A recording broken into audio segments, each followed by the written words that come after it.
Saya sudah on. Ustadz suruh minta Live. gabung. Ada yang minta bang. Sebentar lagi Ustadz Asad mau bergabung dan kita jadi ngobrol. Nanti saya pertunjukkan di sini sehingga kita bisa ngobrol rame-rame bertiga gitu. Darut Tauhid bersama Babe dan Ustadz beneran, yaitu Ustadz Latif. Babe gini-gini, Ustadz Latif gini. Darut Tauhid bersama Ustadz Gadungan dan Ustadz beneran gitu. Saya belum masuk ini ya, Mas. Ya. Ada lagi masih. Ya, tidurin. Ya tidurin dari awal. Ini ya.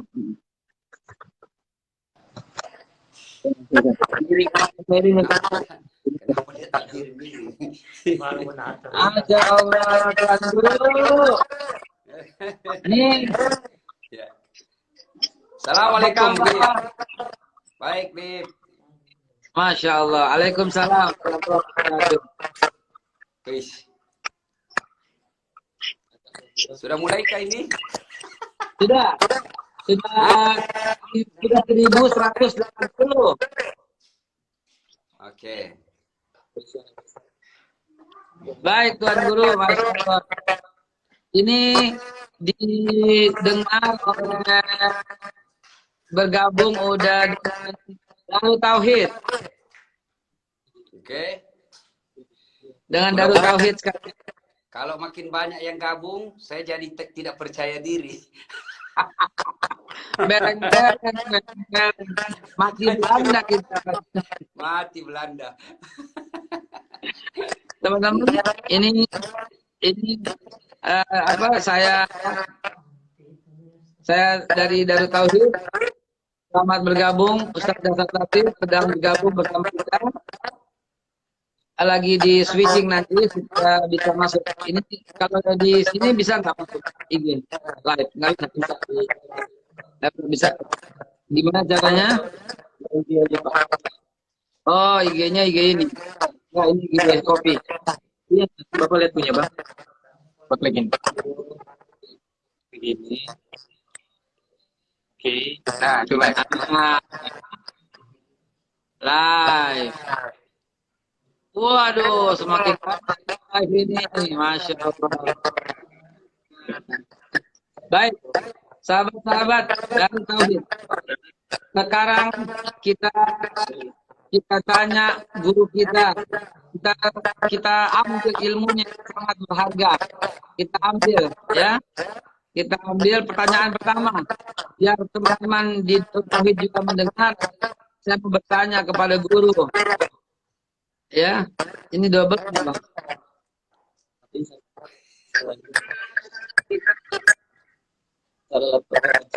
Bang. Masuk. Ini hasil sendiri. Oke, Tuan Guru, saya mau bertanya kepada Tuan Guru, di masa corona ini ada yang jatuh bangkrut, tapi tidak sedikit yang malah kaya.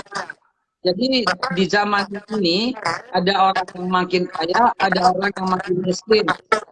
Ada orang, ya, bagaimana kita menyikapi agar ini tetap dalam kondisi husnuzon kepada Allah, dan bagaimana Quran menjelaskan ini, Tuan Guru? Terima kasih. Assalamualaikum warahmatullahi wabarakatuh. Alhamdulillahirabbil alamin wa bihi nasta'inu ala umurid dunya waddin. Asyhadu an la ilaha illallah wa asyhadu anna Muhammadan abduhu wa rasuluh. Allahumma salli ala sayyidina Muhammad wa ala alihi wa sahbihi ajma'in. Amma ba'd. Ibu bapak, saudara-saudara sekalian, teristimewa yang sangat saya muliakan, Tuan Guru saya, Bapak Habib Haikal Hasan, Babe, yang insya Allah dimuliakan dan dirahmati oleh Allah Subhanahu wa Ta'ala. Pertama sekali kita bersyukur sebab kita bisa ceramah di rumah. Berapa banyak orang yang dirumahkan, akhirnya tidak punya pekerjaan. Alhamdulillah kita pasti punya pekerjaan. Ustadz, kita ini tidak punya pekerjaan lagi. Nah, Anda bekerja bertahun-tahun, baru sebulan dirumahkan. Lebih lama kita berbahagia daripada susahnya. Percayalah, kesusahan di dunia tidak ada artinya ketimbang kesusahan di akhirat. Kalau kita sengsara di akhirat, tidak ada jam istirahat. Kalau kita di dunia, Tidak mungkin ada orang dari bangun sampai tidur menderita terus. Pasti ada senyum-senyumnya. Lihat babi Haikal pasti bisa senyum, ya. Tapi ketika sudah masuk di neraka, senang tidak senang tinggal kamu di situ. Tidak boleh kau keluar-keluar. Ya, alhamdulillah kita ada kesyukuran, kita masih ada di rumah. Bersyukurnya lagi karena kita diberi cobaan ini wabah. Coba bayangkan, tidak semua manusia diberikan wabah ini. Kata Nabi, tidak ada yang sia-sia bagi umat saya. Dia menderita kalau dia bersabar, jadi amal. Dia kaya dan senang kalau dia bersyukur, dia dapat amal. Jadi tidak ada yang mustahil, tidak ada yang sia-sia buat kita umat Islam. Bersyukurlah karena kita punya semua bisa jadi bahagia. Nah, fokus kepada pertanyaan guru kita. Ini pertanyaan agak berat saya jawab sebab nyerempet sedikit.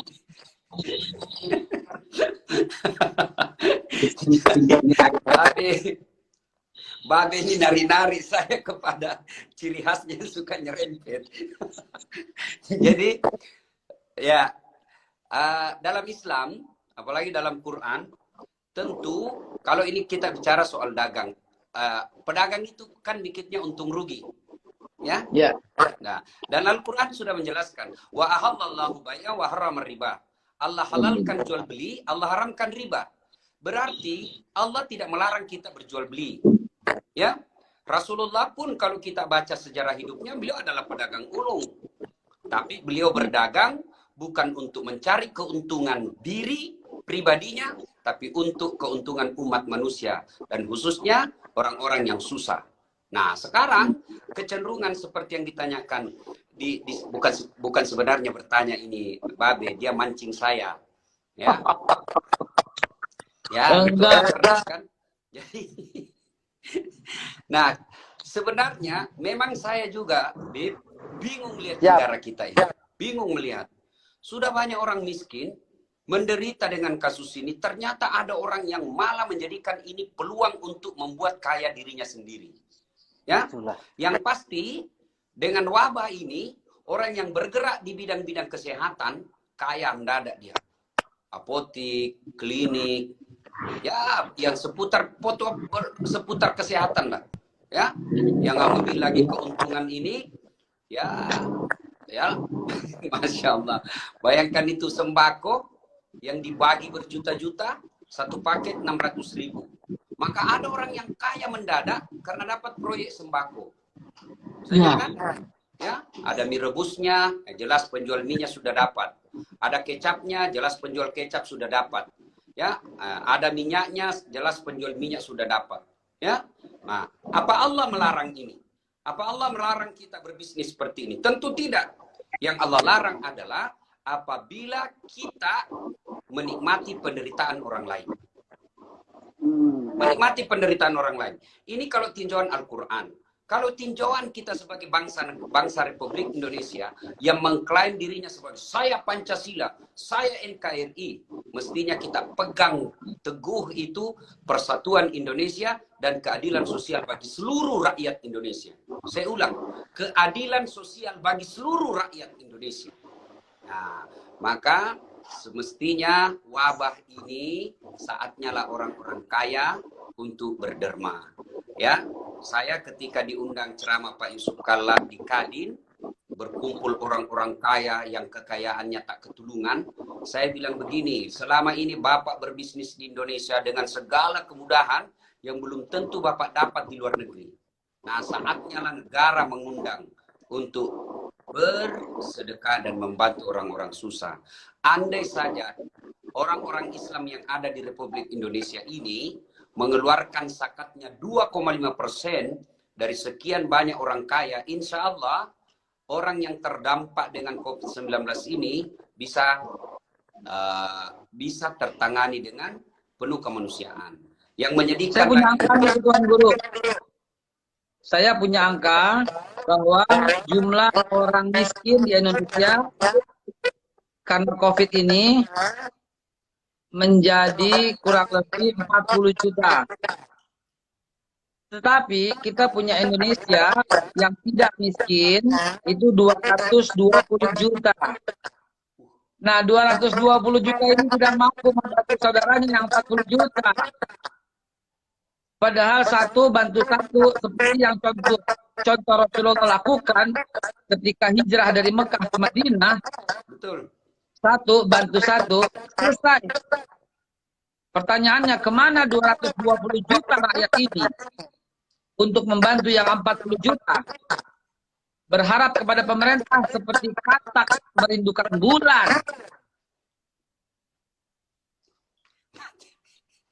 Mati Belanda. Beleng-beleng Tuan Guru, kita. Jangan libatkan saya. jadi ya jadi Allah tidak melarang kita berniaga, tapi yang Allah larang adalah masuk kategori kelompok at-takazur, berlomba-lomba memperkaya diri, lalu enggan membayar zakat dan enggan membantu sesamanya, membiarkan fakir miskin terlantar. Anda yang rajin puasa, full puasanya selama Ramadan, tahajud tiap malam, 10 malam terakhir itikaf, 2 kali khatam selama Ramadan, tapi membiarkan tetangga fakir miskin, mengetahui sopirnya susah, mengetahui pembantunya susah, dan dia malah tidak peduli sama sekali. Ingat, Anda dicap oleh Allah sebagai pendusta agama. Ara'aital ladzi yukadzibu biddin. Tahukah kamu pendusta agama? Mereka yang menghardik anak yatim piatu dan membiarkan fakir miskin terlantar. Jangan heran, Anda susah bahagia dalam rumah tangga. Anda susah menemukan kebahagiaan dalam rumah tangga. Salah satu sebabnya, Anda menghardik anak yatim yang ada di rumah Anda. Anda menghina fakir miskin yang Anda titipkan dalam rumah Anda. Itulah penyebabnya Anda dicap oleh Allah pendusta agama. At-takasur, berlomba-lomba, invest ini, invest ini, invest ini. Malah na'udzubillah min zalik, ada orang yang memeras fakir miskin di orang seperti ini. Karena miskin kasihan, tidak punya dana, tidak punya duit, akhirnya dia gadaikan rumahnya. Oke lah Bapak mau kasih saya dana berapa, ini sertifikat rumah saya. Diambillah sertifikatnya, akhirnya bunga berbunga. Dia tahu ini fakir miskin, dia ambil rumahnya orang secara batil. Meskipun secara fakta hukum dia namanya digadaikan, tapi Anda tidak memberikan pilihan kepada fakir miskin, demi Allah. Meskipun Anda rajin sampai hitam jidat, tapi membiarkan fakir miskin terlantar, menghardik anak yatim piatu, Anda termasuk pendusta agama. Masya Allah, Tuan Guru, saya mau minta izin, saya rekam kata-kata Tuan Guru, akan saya siarkan melalui Facebook, Twitter, Instagram, Twitter, semua. Karena semua orang harus mendengar kata-kata baik ini. Poin kedua sekarang, kita masuk pertanyaan kedua. Pertanyaan kedua, banyak dai yang menjelaskan wabah ini bukan. Ada yang mengatakan jangan takut dengan wabah ini. Takutlah pada Allah. Tetaplah ke masjid, tetaplah sholat. Nah, bagaimana nih ulama menjelaskan hal ini, Tuan Guru? Bib, selalu saya sampaikan, beribadah dan beragama itu tidak boleh baper. Tidak boleh bawa perasaan. Ya, ayat pertama turun tidak mengatakan jagalah perasaanmu. Tidak. Tapi apa yang Allah perintah? Iqra, baca. Ini berarti bahwa beribadah harus dengan ilmu. Beragama, pintu masuknya dengan ilmu. Kalau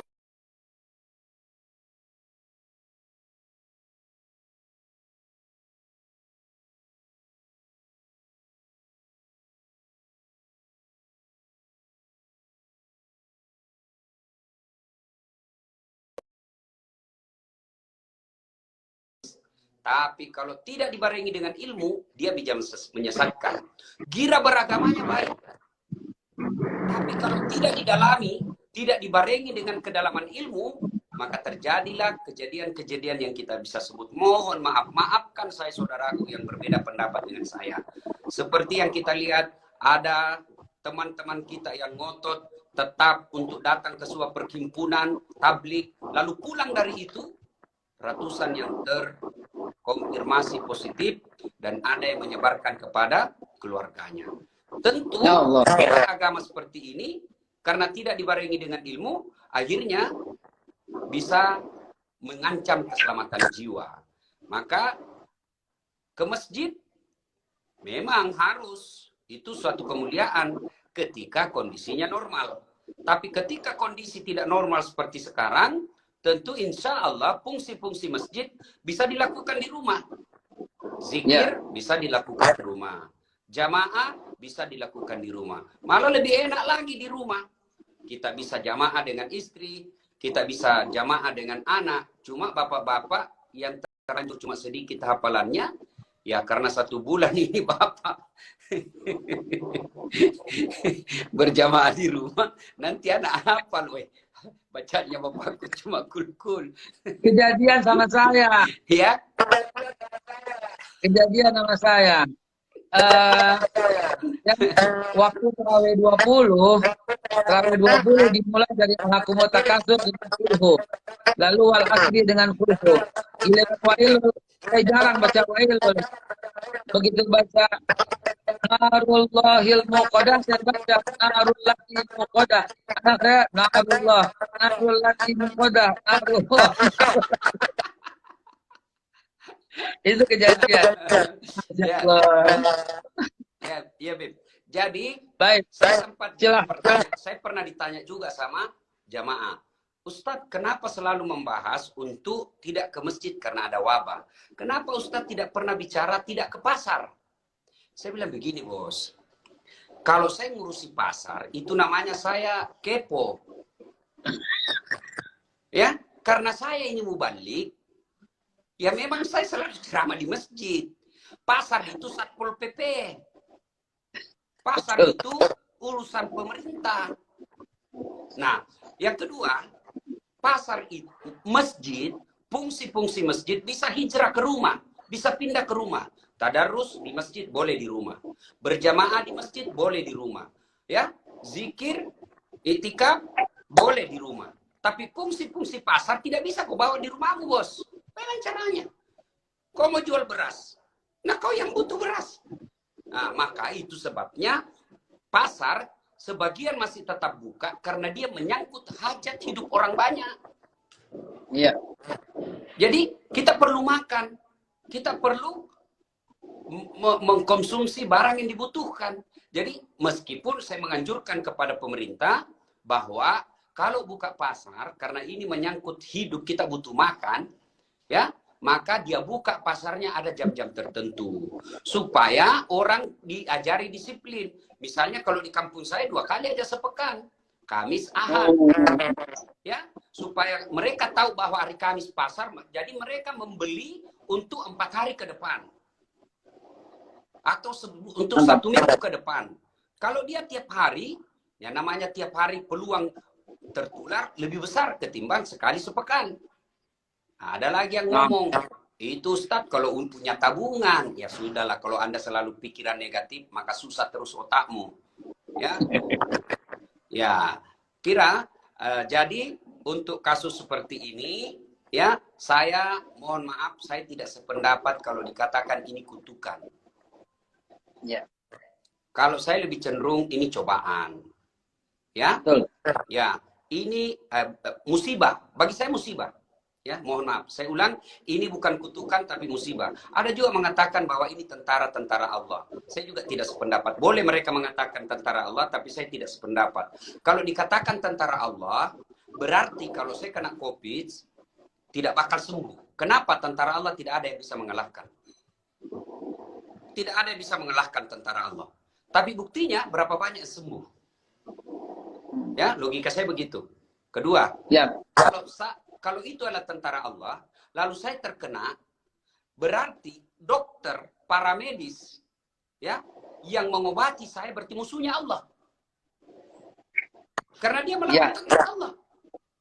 Padahal menurut saya, orang yang berada di garis depan, dokter, para medis, yang mengorbankan dirinya untuk menyembuhkan orang yang sakit, bagi saya itu adalah pejuang. Sama dia menghidupkan semua manusia di dunia. Ya, coba kalau di Sulawesi Selatan ini coba lihat betapa beratnya menjadi para medis, perawat. Perawat yang begitu sudah bersentuhan dengan pasien positif, maka dia diisolasi selama 14 hari. Coba, Meskipun dia di Makassar, tapi dia tidak boleh kembali ke rumahnya selama 14 hari. Nah, masa orang yang sudah berkorban untuk orang lain, ya, menahan perasaan rindu untuk ketemu orang keluarganya, masa itu diangkat, dicap sebagai musuh Allah karena dia melawan tentara Allah. Bagi saya, para mubalik yang mengatakan itu kutukan, silahkan. Kita halal berbeda pendapat. Tapi bagi saya ini adalah wabah. Wabah ini adalah bencana. Dan bencana itu... Bagi saya punya pendapat sendiri ini. Ya. Saya berpendapat ini peluang dari Allah supaya kita lebih baik ke depan. Bagi saya, kita memperbaiki materi training supaya banyak yang undang. Ya, itu Bagi ya, saya usaha kopi, ini usaha kopi saya akan lebih maju karena saya memperbaiki cita rasa kopi saya. ya. Bagi gerobak dorong saya, gerobak dorong ini peluang untuk memperbaiki kacanya, memperbaiki catnya. Jadi ini buat saya opportunity, peluang dari Allah supaya memperbaiki sikap, memperbaiki dagang, memperbaiki rasa, dan memperbaiki semuanya. Saya katakan itu pada teman-teman. Jadi COVID ini Masya Allah berkah bagi saya karena saya bisa berjumpa terus dengan keluarga, saya bisa memperbaiki dagangan, saya bisa memperbaiki chat, saya bisa memperbaiki materi training, materi pelatihan. Karena itu saya bersyukur pada Allah dengan hadirnya ini, tapi sekaligus peluang juga untuk berbagi. Jadi selama ini tetangga-tetangga jadi saling kenal. Keliling semua. Biasanya saya kenal rumahnya, sekarang saya kenal semua rumah saya kenal karena saya mau sembako untuk rumah-rumah mereka. Ya, ini Bib saya kira ilmu manajemen kolbu dari guru kita Aagim. Ya, beliau yang selalu saya pegang ilmu beliau itu cari 1000 alasan untuk berbaik sangka. Cari 1000 alasan untuk berbaik sangka. Ini disebut sangka baik. Dan orang yang selalu bersangka baik, selalu mengambil peluang.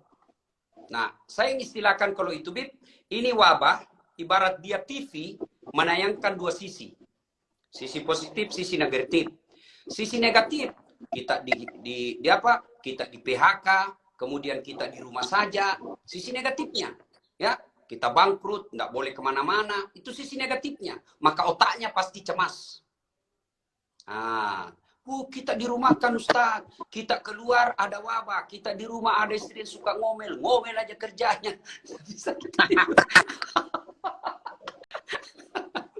Sisi positif tadi yang Habib sampaikan. Semua mengambil sisi positif. Nah, ini orang sisi positif, dia terbuka rezekinya karena dia ngambil sisi positifnya. Nah, bagi saya wabah.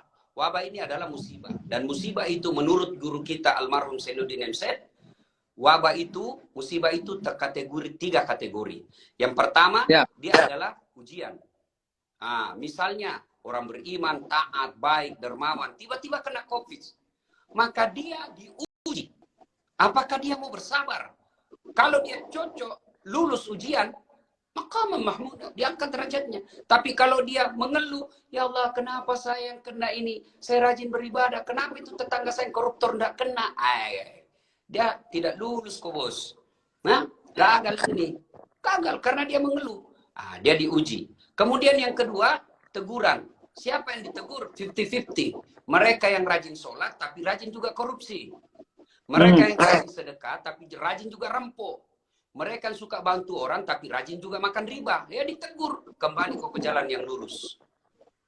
Tegur. Dan yang ketiga, kategori hukuman. Siapa yang dihukum? Mereka yang durjana. Mereka pembuat maksiat. Ya, pura-pura alim, tapi hatinya busuk. Mereka ditegur. Dikasih persekot, DP, panjar di dunia. Kes dan pelunasannya di akhirat. Di balenden. Kita masuk ke pertanyaan terakhir. Ya. Apa nih tips terbaik yang mesti kita lakukan dalam menyikapi corona? Tipsnya yang terbaik supaya kita bisa pegang terus sampai kita kuat sampai akhir Ramadan. Bila ini diperpanjang, kita tetap kuat menghadapi corona yang tidak kelihatan tapi menyisakan dada ini. Mohon tipsnya guru bagi ibu rumah tangga, bagi pengusaha, bagi karyawan begitu. Yang pertama, kita harus ikuti sunnatullah. Sunnatullahnya itu diajarkan kaidah-kaidah keilmuan kesehatan. Ya, sunnatullahnya itu hidup bersih. Ya, saya malah senang sekarang. Betul-betul saya merasa pola hidup saya sehat. Kalau dulu saya keluar tidak pernah pakai masker. Ternyata saya tertolong dengan masker sekarang, Bib. Dengan saya pakai masker, hidung saya yang pesek, tidak kelihatan. Kalau Habib, rugi pakai masker karena tidak kelihatan hidung mancungnya. Coba, kan? Coba. Jadi karena kita selalu pakai masker, terpelihara kita dari polusi udara. Coba yang Tapi Palestina, masker Palestina. Saya kira Bib, apa itu yang selalu dipakai ibu-ibu kecil apa? Cikome apa? Yang pembersih-bersih. Serbet. Ya, Ini, jadi ini BH itu sebelah. Ini sebelah ini. mati Belanda. Ini dua, tadinya dua. Saya pun satu. Jadi sekarang dia cuma satu. Pakai buat guru. Biar gampang nyusunya. Jadi, ya, kita ikuti sunnatullahnya. Cuci tangan, jaga jarak, ya. Kemudian jaga imun. Nah, jaga imun ini jangan terlalu banyak begadang. Begadang jangan begadang kalau tiada artinya. Begadang boleh saja kalau ada perlunya. Kalau terlalu banyak begadang, muta pucat karena darah berkurang. Bila sering kena angin malam, segala penyakit akan mudah datang. Nah, coba, Omai Rama sudah tahu. Dengan segala begadang, segala macam penyakit mudah akan datang. Alhamdulillah dengan sekarang, kita terhindar dengan hal-hal seperti itu. Ya, alhamdulillah. Gaya hidup kita, pola hidup kita ikuti sunnatullah itu, kita ikuti, ya. Nah, berikutnya, Masya Allah. ya, berikutnya apalagi yang kita lakukan adalah dengan cara mengikuti anjuran agama, ya. Anjuran agama yang kita ikuti, ya. Coba anjuran agama yang kita ikuti mencegah musibah itu sedekah. Nabi sudah jelas, Al-Quran pun sudah terang benderang. Kalian ingin tertolak dari bencana, mau panjang umurmu, as-sadaqatu, bersedekahlah. Gimana kita mau bersedekah, Ustaz? Kita tidak punya duit. Sedekah tidak selalu materi. Sedekah dengan membahagiakan orang. Maka prinsip saya dakwah Bib, meskipun saya dikatakan banyak juga yang mengatakan saya Ustadz stand up comedy, tapi saya tidak jadi masalah. Ya, saya Biarkan. tidak ada urusan Bib. Prinsip saya dakwah, kalau saya dakwah 1 jam, 40 menit buat orang dia gembira, 20 menit serius, 5 menit serius, dan dia amalkan yang 5 menit itu sudah lebih dari cukup. Sebab kenapa dakwah itu perlu napas panjang. Ya, jadi pertama buat saya yang penting kau senang dulu deh dengar dakwah. Itu aja dulu. Ya, sudah kalau kau sudah dengar, mulai paham. 5 kali kau dengar dakwah, karena kau senang dengar dakwah, akhirnya dalam 5 kali dengar dakwah, ada yang masuk di akalnya. Ada masuk di akalnya, dia dengar yang ke-7 kalinya, dia amalkan. Ya kan? Rasulullah kan dakwah, kalau saya tidak hilap itu 3 tahun, 11 saja yang ikut. 3 tahun, 11 saja yang ikut. Nah, maka metode dakwah buat saya, buat dia gembira. Ya, meskipun saya dicap stand up comedy, tidak apa-apa. Ya, buat Ya saya gembira. kan? Dan alhamdulillah, Saya dibilang keras, dibilang susah, politik, dibilang apapun. Saya tidak peduli. Kepada orang-orang seperti itu, saya cukup menggunakan kacamata saya katakan bye-bye, adios, wassalam. Jadi saya senang, Bib. Jadi saya sering bilang begini, kalau kalian mau dengar dakwah yang mengkritisi pemerintah, buka channelnya Habib Hasan, Habib Haikal. Kalian mau menyerang, mau dengar ceramah-ceramah yang menyerang ini, dengar channel ini. Tapi kalau kalian mau dengar dakwah-dakwah poligami dan memberikan berita-berita senang, menyenang, gembira, buka channel saya. Baik Tuan Guru, terima kasih pertemuan indah ini. Maafkan saya mengganggu waktu Tuhan. 3 pertanyaan akan kami rekam, kami rangkum, kami siarkan untuk kemaslahatan semua umat. Sekali lagi terima kasih. Salam Saya untuk terima keluarga kasih. besar Saya di terima kasih, Makassar. Bib. Ya, saya terima kasih diajak Alhamdulillah, numpang. baik, Ya, Tuan Guru, terima kasih pamit. terima kasih. Ya, Tuan. kami lanjutkan ini dengan AA di Darut Tauhid. Juga mendengar semua teman-teman Darut Tauhid dengan apa yang Tuan sampaikan. Cuma ada kendala untuk show-nya itu ada kendala di laptop ini. Maklum kita agak gabut. Terima kasih. Jazakumullah khairan jazak. Teman-teman, kita ucapkan selamat kepada saudara Dr. Latif. Semoga Allah SWT pelihara beliau istiqomah terus dan mengabdikan diri untuk umat bangsa dan negara. Assalamualaikum Tuan Guru. Waalaikumsalam warahmatullahi wabarakatuh. Baik, teman-teman sekalian, kita lanjut ke Darut Tauhid. Ya